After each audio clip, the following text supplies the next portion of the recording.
قریب قریب آ جاؤ. تو ساتھی سنتوں سے فارغ ہو چکے ہیں، وہ اگلی صف کو مکمل کر لیں. الحمد للہ نحمده ونستعینه ونستغفره ونؤمن به ونتوکل علیہ ونعوذ باللہ من شرور انفسنا ومن سیئات اعمالنا من يهد الله فلا مضل له ومن يضلله فلا هادي له ونشهد ان لا اله الا الله وحده لا شريك له ونشهد ان سيدنا ومولانا محمدا عبده ورسوله صلی اللہ علیہ وعلى آلہ واصحابہ وبارک وسلم تسلیما کثیرا کثیرا. اما بعد فاعوذ باللہ من الشیطان الرجیم. بسم اللہ الرحمن الرحیم. وَأَنَّ الْمَسَاجِدَ لِلَّهِ فَلَا تَدْعُوا مَعَ اللَّهِ أَحَدًا. وقال النبي صلى الله عليه وسلم احب البلاد الى الله مساجدها او كما قال عليه الصلاة والسلام. صدق الله العظيم وصدق رسوله النبي الكريم. رب اشرح لي صدري ويسر لي امري واحلل عقدة من لساني يفقهوا قولي.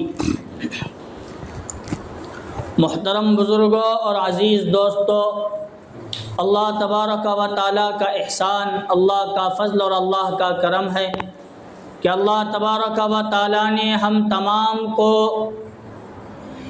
اپنے گھر مسجد نماز جمعہ کے لیے جلد سے جلد آنے کی توفیق نصیب فرمائی.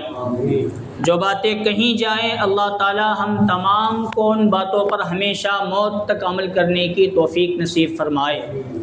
بزرگوں، دوستوں اور عزیزوں، اللہ تبارک و تعالیٰ نے ہم تمام کو مساجد یعنی اللہ کے گھر جیسی عظیم دولت سے نوازا ہے. یوں تو کعبۃ اللہ اصل میں اللہ کا گھر ہے، پھر کعبۃ اللہ کے بعد دنیا میں جتنی بھی مساجد ہیں ان تمام کی نسبت اللہ تبارک و تعالیٰ نے اپنی طرف فرمائی اور قرآن مجید میں اعلان فرمایا وَأَنَّ الْمَسَاجِدَ لِلَّهِ. مساجد یہ اللہ کی ملکیت ہیں، یہ اللہ کے لیے ہیں، یہ اللہ کے گھر ہیں، یہ کسی اور کے گھر نہیں ہیں. جب مساجد اللہ کے گھر ہیں تو اللہ تو ان گھروں کے اندر رہنے والا نہیں ہے. کعبۃ اللہ کے اندر بھی اللہ رہنے والا.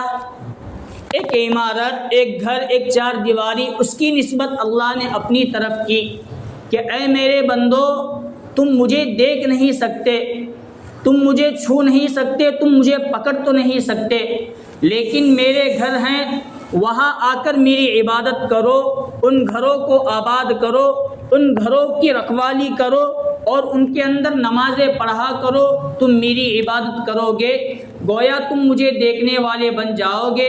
تم میرے مساجد کو آباد کرو گے تو تم مجھ سے محبت کرنے والے بن جاؤ گے. اور قرآن مجید میں اللہ نے فرمایا انما یعمر مساجد اللہ من آمن باللہ والیوم الآخر واقام الصلاۃ وایتاء الزکاۃ. اللہ تبارک و تعالیٰ قرآن مجید میں فرماتے ہیں مساجد کو آباد کرنا انہی لوگوں کا کام ہے جو اللہ پر ایمان رکھتے ہیں اور آخرت کے دن پر ایمان رکھتے ہیں، نماز قائم کرتے ہیں اور زکوٰۃ ادا کرتے ہیں. ان تمام چیزوں کی طرف نسبت اللہ نے مساجد اور مساجد کی نسبت اپنے طرف کی.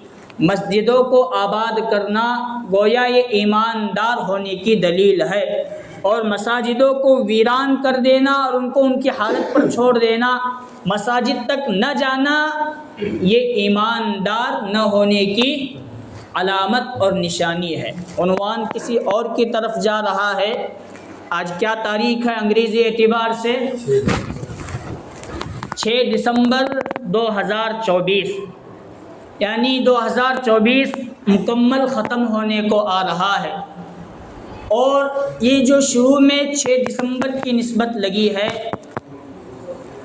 تو 1992 کے بعد سے لے کر اب تک مسلمانوں کے لیے 6 دسمبر کا دن ایک تاریخ دن شمار ہوتا ہے، ایک سیاہ دن شمار ہوتا ہے۔ کیوں ہوتا ہے؟ وجہ کیا اس کی؟ بابری مسجد کو ظالموں نے ناحق شہید کر دیا اور اس کو منہدم کر دیا۔ ایک غم کی بات ہے، ایک افسوس کی بات ہے کہ بابری مسجد جو 400، 450، 500 سال سے ایک جگہ کھڑی تھی اور 500 سال سے وہاں اللہ کی عبادت ہو رہی تھی، اللہ کو پکارا جا رہا تھا، 5 وقت نمازوں کی پابندی ہو رہی تھی، اذانیں ہو رہی تھی، پھر ظالموں نے اسے ایک سیاسی نقطۂ نظر بنا کر اسے منہدم کرنے کی کوشش کی۔ حالانکہ بابری مسجد کی تاریخ 1992 سے شروع نہیں ہوتی، اس کی تاریخ شروع ہوتی ہے اصل میں 1528 اور 1529۔ کب سے؟ 1500۔ اصل میں مجھے آج بابری مسجد کا تذکرہ چھیڑنے کا مقصد یہ ہے کہ مجھے اس میں بتانا یہ ہے ہم نے بابری مسجد کھوئی کیوں، اس میں کس کا قصور، ہم مسلمانوں کا ہے یا کسی اوروں کا، اور آگے چل کر مجھے یہ بتانا ہے کہ جس طرح ہم بابری مسجد کھو چکے ہیں، ہندوستان کی کئی مساجد نشانے پر ہیں، وہی غلطی اگر مسلمان کرے تو آج سنبل کا مسئلہ شروع ہے، کل جامع مسجد ایکسمبا کا نمبر بھی آ سکتا ہے۔ وہ مسلمان غلطی کر رہے ہیں، آخر میں انشاءاللہ آنے کی کوشش کریں گے۔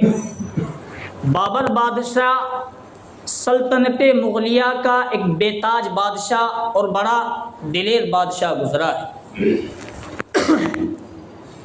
ہندوستان کو فتح کرنے کے لیے بابر ہندوستان افغانستان کے علاقے سے آیا اور کئی حملے بابر نے ہندوستان پہ کیے لیکن ناکام رہا۔ اس سے پہلے بابر بادشاہ کا دادا سلطان تیمور لنگ ہندوستان میں آیا اور اس نے ایک ہی حملہ کیا اور ہندوستان کو فتح کر کے یہاں کا بادشاہ بن گیا، لیکن یہاں کا کھانا پانی، یہاں کی آب و ہوا کسے اچھی نہیں لگی؟ تیمور بادشاہ کو اچھی نہیں لگی، وہ چھوڑ کر ہندوستان واپس حوالے کر کے چلا گیا۔ اب پوتے نے واپس ارادہ کیا کہ میں ہندوستان کو فتح کروں گا اور سلطنت مغلیہ کا پرچم اور اسلام کا پرچم ہندوستان پہ لہراؤں گا۔ تاریخ نے لکھا ہے کہ 9 مرتبہ اس نے دلی پر حملہ کیا، 9 مرتبہ حملے میں ناکام ہوا۔ 10ویں مرتبہ حملے کا سوچ رہا تھا کیا کروں، حملہ کروں یا واپس ملک ہندوستان چھوڑ کر چلا جاؤں، تو وہ ایک جگہ بیٹھا ہوا دیکھ رہا تھا کہ ایک چونٹی ایک دانہ لے کر ایک بلند مقام پر چڑھ رہی تھی۔ 9 مرتبہ لے کر چڑھی اور 9 مرتبہ دانہ اس کے منہ سے نکلا اور نیچے گر گیا۔ اس نے ہمت نہیں ہاری، 10ویں مرتبہ جو لے کر چلی ہے وہ چل کر کامیاب ہو گئی۔ بادشاہ نے سمجھا کہ یہاں اللہ نے مجھے ایک سبق دیا، 9 مرتبہ میں گن رہا ہوں، وہ ناکام ہو کر 10ویں مرتبہ کامیاب ہو گئی، اب 10ویں مرتبہ اللہ نے میری کامیابی رکھی ہے۔ اس نے ہندو بھائیوں کو لے کر مشورہ کیا کہ مجھے دلی کے کس علاقے پر حملہ کرنا چاہیے جہاں حکومت میری قائم ہو اور یہاں کی حکومت ختم ہو جائے۔ حالانکہ مسلمانوں نے ابھی ساتھ نہیں دیا، بعد میں ساتھ دیا، غیروں نے یہاں ساتھ دیا، کیونکہ اس وقت جو حکومت تھی ان سے بھی غیر پریشان ہو چکے تھے اور چاہتے تھے کہ اسلام آئے اور اسلام کے ساتھ ساتھ سلامتی ہندوستان میں آ جائے۔ تو بابر بادشاہ کو انہوں نے مکمل طور پر اپنی نگرانی اور اپنی ماتحتی دے کر، اپنا سپورٹ دے کر، اپنا ساتھ دے کر مسلمان بادشاہ کے حوالے پورا ملک کیا، اور وہاں سے 850 سال یا 900 سال تک سلطان اورنگزیب عالمگیر رحمۃ اللہ علیہ کے بعد آخری بادشاہ شاہ بہادر شاہ ظفر تک ان کی 850 سال تک حکومت عدل و انصاف پر قائم رہی۔ 1528 یا 1529 میں میر باقی نے ایودھیا کو فتح کیا، اور فتح کرنے کے بعد وہاں بابری مسجد کی بنیاد رکھی اور تعمیر کروائی۔ حالانکہ بابر بادشاہ ایودھیا گیا نہیں۔ تاریخ کو کھنگالیں تو یہ بات ملتی ہے کہ ایودھیا بابر بادشاہ گیا نہیں اور وہاں اس نے مندر کو گرایا نہیں اور وہاں بابری مسجد کھڑی نہیں۔ یہی مسئلہ اٹھا کر لوگوں نے بابری مسجد کو اصل میں شہید کیا، حالانکہ ان کو بھی معلوم، ہم تمام کو معلوم ہے کہ بابری مسجد جہاں کھڑی ہے وہاں کسی اور کی عمارت نہیں تھی، کوئی مندر کوئی اور کسی کا گھر نہیں تھا، اور یہ بات سب کو معلوم ہے کہ اسلام اور مسلمان عدل پسند ہیں، عدل اور حکومت کو قائم رکھتے ہیں، اور ان کے اسلام کے اندر ایک قانون یہ ہے کہ کسی کی زمین کو ضبط کر کے غصب کر کے وہاں مسجد باندھی جائے، پھر اس مسجد میں نماز پڑھی جائے تو ایک نماز بھی وہاں کی قبول نہیں ہوتی۔ اس کی ایک تاریخ کی ایک مثال یہ ہے، 1500 عیسوی ہی میں گرو نانک، یہ سکھوں کے بڑے گرو گزرے ہیں اور بڑے پیشوا گزرے ہیں، وہ بابر بادشاہ کے کٹر دشمن تھے۔ انہوں نے تاریخ کی جتنی بھی کتابیں لکھی، ایودھیا کا جتنا بھی معاملہ لکھا، کسی جگہ یہ نہیں لکھا کہ رام مندر توڑ کر بابری مسجد یہاں، حالانکہ دشمن کو تو موقع ملتا ہے ہر چیز لکھنے کے لیے، لیکن اس نے کہا کہ بابر بادشاہ کے بجائے میر باقی نے بابری مسجد کو قائم کیا ہے۔ مکمل طور پر بابری مسجد قائم بھی کی گئی، بنیاد بھی رکھی گئی اللہ کے نام پر، پھر 400 450 یا 500 سال تک وہ بابری مسجد کی عمارت وہاں کھڑی رہی، پانچوں وقت اذانیں ہوتی رہی، نمازیں پڑھی جاتی رہی، اعتکاف ہوتا رہا، ہر اعتبار سے 500 سال تک وہاں اللہ کی عبادت کی گئی۔ اب 1850 کے اندر انگریزوں کی حکومت تھی۔ انگریزوں کا مسئلہ یہ تھا کہ ہندو مسلم لڑاؤ، پھر ان پر حکومت اور راج کراؤ، تو انہوں نے ایودھیا بابری مسجد ہی کو نشانہ بنا کر ہندوؤں کو سکھایا کہ یہاں رام جنم بھومی ہے، یہ تم مدعا ہماری عدالت میں رکھو، ہم تمہارا فیصلہ کریں گے۔ رکھا گیا، وہاں انگریز حکومت اور انگریز عدالت نے یہ فیصلہ سنایا کہ بابری مسجد کے مین جگہ تو رام مندر نہیں ہے، لیکن بابری مسجد کے صحن میں جو چبوترا ہے، اس چبوترے کے وہاں پہ رام جنم بھومی ہے، یہاں شری رام پیدا ہوئے ہیں، اس لیے وہ جگہ انہیں دے دی جائے۔ اب مسجد کے باہر چبوترے کے حصے میں رام جنم بھومی کے طور پر وہاں ان کی عبادت ہوتی تھی، پوجا پاٹ ہوا کرتی تھی۔ اب بھی غیر اپنے اعتبار سے لگے، مسلمان اپنے اعتبار سے لگے، اور اسی مسئلے کو بڑھانا تھا اور اسی مسئلے کے اعتبار سے سیاست کی روٹیاں سیکنا تھا۔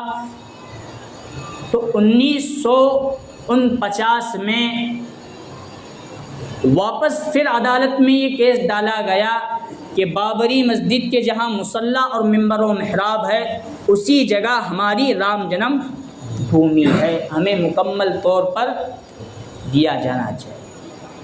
جمہوریت کا یہ کھیل مسلمانوں کے ساتھ کب کھیلا گیا؟ 1900۔ اور ہندوستان آزاد کب ہوا؟ اور حکومت کس کی تھی؟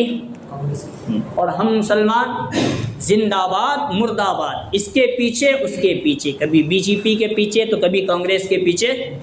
حالانکہ مسلمان ہندوستان کی آزادی سے لے کر اب تک یہ نہیں سوچنا کہ ہمیں اس ہندوستان کی زمین پر اللہ کا خلیفہ بن کر اللہ کے احکام کو کس طرح نافذ کرنا ہے، یا اپنا کوئی آدمی پارلیمنٹ میں کیسے پہنچے، یہ مسلمانوں کو بات چلی ہے، سیاست کی طرف آئی ہے، تو پھر اسے تھوڑا بہت بڑھانا، چاہے ایک سمبا کے لوگ کچھ کہے۔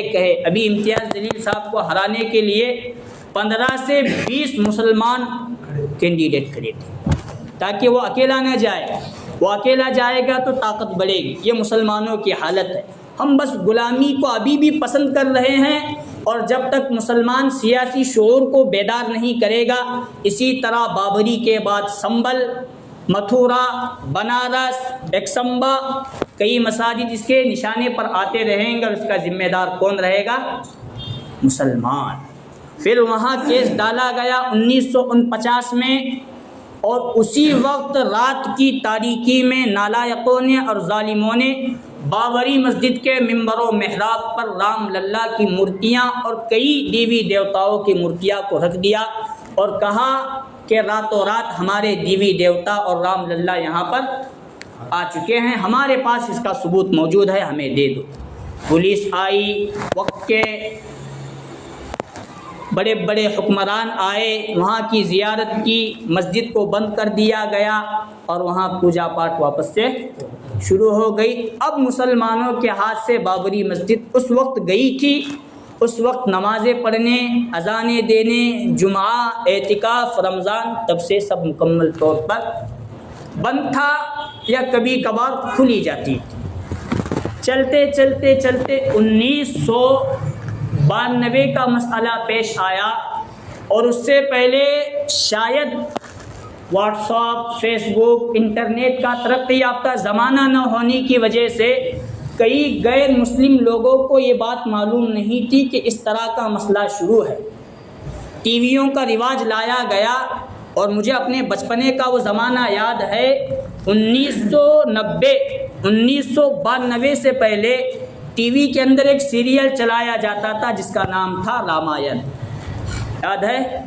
ذہنیت بنائی جا رہی تھی کہ بابری مسجد کو چھیننا ہے اور رامائن دیکھو اور اپنی تاریخ کی طرف تم لوگ 5 سال تک غالباً وہ دکھایا گیا، ذہن بنایا گیا کہ 1992 کے بعد تمہیں مکمل طور پر تیار ہونا ہے مسلمانوں کا قتل عام کرنے کے لیے، اور واقعہ ہوا، عدالت تک بات گئی، مورتیاں رکھی گئی۔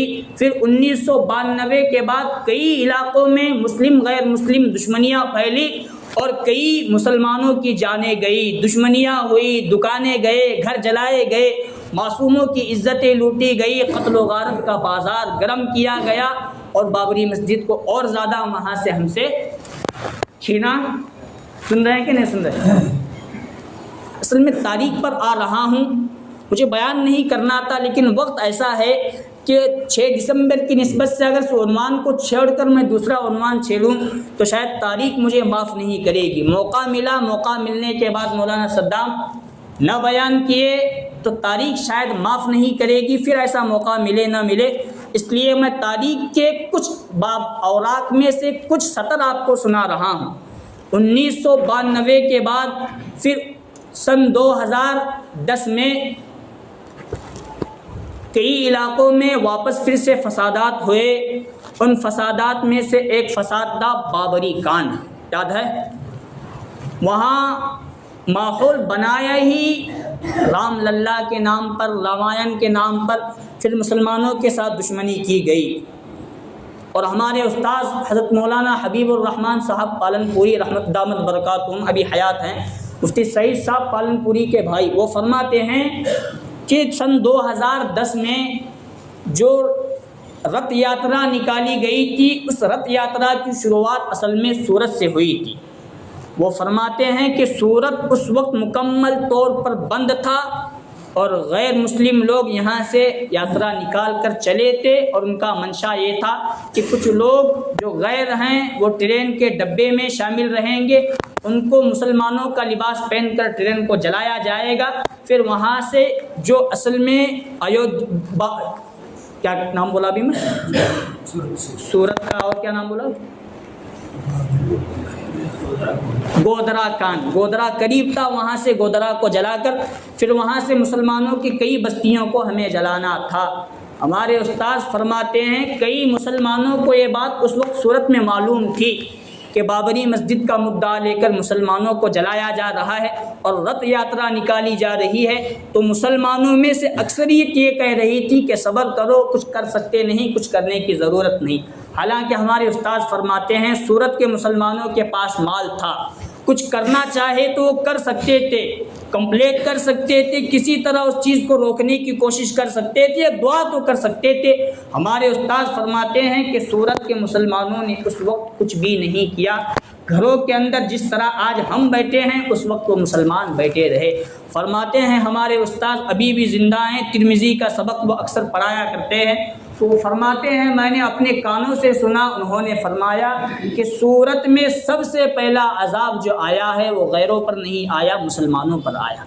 مسلمانوں ہی کے گھروں میں اللہ تعالیٰ نے بڑے بڑے چوہوں کو وہاں مسلط کیا کہ وہ چوہے مسلمانوں کو آرام سے سونے اور بیٹھنے نہیں دیا کرتے تھے، وہاں ان کا گزارا بسر کرنا مشکل ہو گیا تھا۔ پھر وہی چوہے مرے، اس طرح مرے کہ ان کے گھروں، ان کے محلے میں مرے، مسلمانوں کو اپنی بستیاں خالی کرنا پڑا، ایک مسلمان بھی وہاں باقی۔ پھر انہی مرے ہوئے چوہے سے اللہ تعالیٰ نے دوسرا عذاب اٹھا کر وہ غیروں پر مسلط کر دیا کہ کئی غیر مسلم لوگوں کی لاشیں وہاں وہ بدبو کے پھیلنے کی وجہ سے وہاں سے سب سے پہلا عذاب کس پر آیا؟ مسلمانوں پر۔ ہوتا بھی ایسا ہی، اگر کچھ کر نہیں سکتے تو بولنا ضروری، لکھنا ضروری، آواز اٹھانا ضروری ہے۔ اگر اتنا بھی نہیں کر سکتے تو وقت کی نزاکت کو دیکھ کر آیت کریمہ لا الہ الا انت سبحانک انی کنت من الظالمین سورہ یاسین کی تلاوت کر کے دعا تو ہم کر سکتے ہیں۔ اگر مسلمان یہ بھی نہیں کر سکتا تو پھر ان کی ایمانی غیرت کا جنازہ نکل چکا ہے، پھر ایسے مسلمانوں سے کچھ ہونے والا نہیں۔ تاریخ گزرتے گئی، سن 2019 میں فیصلہ ہوا کہ مسجد کی جگہ مندر ہے، وہاں یہ کیا جائے، مندر بنایا گیا، مسلمانوں کو دوسری جگہ دے دی گئی۔ پھر سن 22 جنوری کو یہ فیصلہ ہوا، بلکہ مندر بن کر سب لوگوں کے سامنے آ گئی اور بڑا جشن منایا گیا۔ اس کے اندر قصور کس کا ہے؟ میں نے تلاش کیا کہ 500-550 سال تک جو ایک عمارت اپنی جگہ کھڑی ہے، جہاں اذانیں بھی پابندی کے ساتھ ہو رہی ہیں، نمازیں بھی پابندی کے ساتھ پڑھی جا رہی ہیں، پھر اللہ غیروں کو مسلط کر کے ویسی جگہ کیسے چھین سکتے ہیں؟ سوال ہوتا ہے یا مجھے اکیلے کو ہو رہا ہے؟ تو میں نے کئی کتابیں بابری مسجد کے تعلق سے پڑھا، وجہ کیا پیش آئی؟ اتنی بڑی مسجد جہاں کی آبادی بھی زیادہ اور بادشاہ کی مسجد کہ کئی گاؤں اس کے ماتحتی میں اس مسجد میں آتے ہیں، تو مسلمانوں کی آبادی کے موجود ہوتے ہوئے بستی کیسے چلی گئی؟ تو مجھے پڑھتے مطالعہ کرتے وقت اس بات کا احساس ہوا جو آج ہماری مساجد کے اندر معاملات شروع ہیں، وہی معاملہ بابری مسجد کے اندر بھی پیش آیا۔ کیا؟ بابری مسجد کی بے حرمتی کرنے میں سب سے پہلے وہاں کے مسلمان شامل تھے، لڑائیاں جھگڑے کرنے کے اندر مسلمان مسجد کے اندر ہی شامل تھے، اور مسجد کا جو نظام ہوتا ہے، ایک امام، ایک مؤذن، کمیٹی، پھر گاؤں بات مانے، وہاں کا ماحول بھی یہ بن گیا تھا کہ 180 گھر ہیں تو اس کے ڈبل کتنے؟ 360 کمیٹیاں بن چکے تھے۔ میں اس کا کیوں سنوں؟ مرد کی ایک کمیٹی الگ، اس کی بیوی کی ایک کمیٹی الگ، آبادی بڑی تو بچے کی کمیٹی الگ، اس طرح کر کے انہوں نے مسجد کی بے حرمتی اور پامالی کر کے رکھی۔ اور اللہ کا قانون ہے لَإِن شَكَرْتُمْ لَأَزِيدَنَّكُمْ، اگر تم شکر ادا کرو گے میں مزید دوں گا، وَلَئِن كَفَرْتُمْ إِنَّ عَذَابِي لَشَدِيدٌ، اور اگر تم انکار کرو گے تو میں بابری مسجد کیا تم سے متھورا، بنارس، سمبا کی جامع مسجد چھیننے پر بھی یہ ہو رہا ہے کہ نہیں؟ ہم لوگوں سے ہم لوگ مسجد کی جتنی بے حرمتی آج کر رہے ہیں،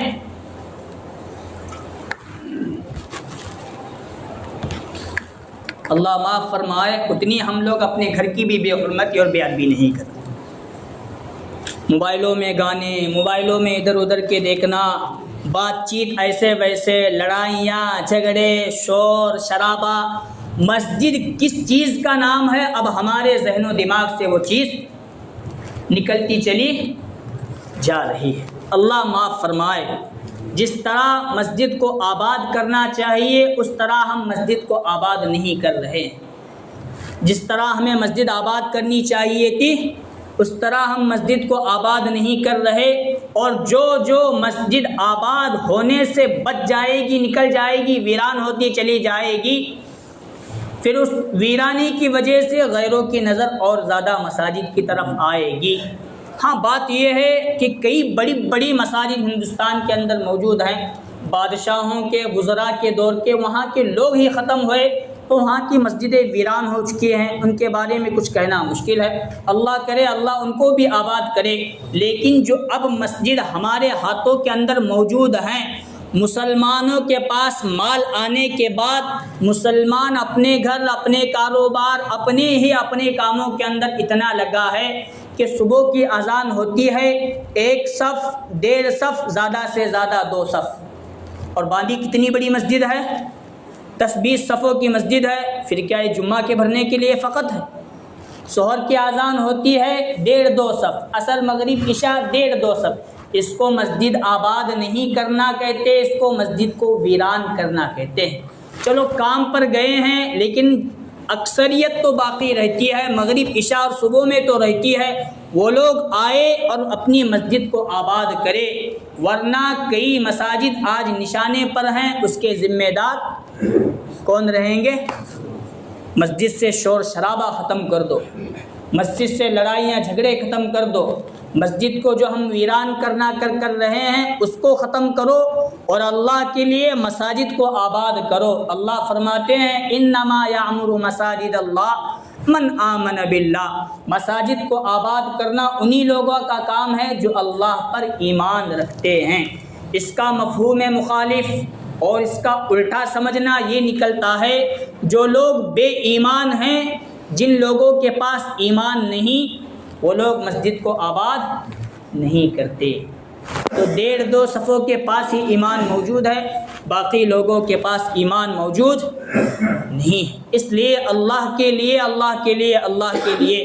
1-2 مسجد گئی تو گئی، انشاءاللہ وقت آئے گا کوئی صلاح الدین ایوبی جیسا جذبہ لے کر پیدا ہوگا، پھر بابری مسجد کو آباد کرے گا، وہاں سے بھی انشاءاللہ پھر سے اللہ اکبر کی صدائیں دیں گی۔ افسوس نہیں کرنا، گئی ٹھیک ہے، اس کے لیے دعا کرنا کب بھی حاصل کریں گے، لیکن جو اب ہیں ان کو بچانے کی کوشش ہر مسلمان کو کرنا ضروری ہے، اور ہوتا ایسے چلے جاتا ہے۔ جب کافروں کا غلبہ، کفر کا غلبہ ہوتا ہے تو مساجد چلے جاتی ہیں، لیکن جب پھر حق کا غلبہ ہوتا ہے تو واپس چلے آتا ہے۔ میں اس کی ایک مثال دے کر بیان ختم کرتا ہوں۔ حضرت ابراہیم علیہ السلام نے کعبہ کی بنیاد رکھی، اللہ کے گھر کی بنیاد رکھی، اس کو آباد کرنے، اس کا طواف، اس کی عبادت کرنے کے لیے، لیکن وقت گزرتا گیا، ایمان لوگوں کے دلوں سے ختم، عبادت ختم، اللہ کی وحدانیت ختم۔ مکہ ہی کے اندر، کعبۃ اللہ کے اندر 360 بت رکھے ہوئے، یعنی کعبۃ اللہ کو، اللہ کے گھر کو مکمل طور پر مندر بنا دیا گیا تھا۔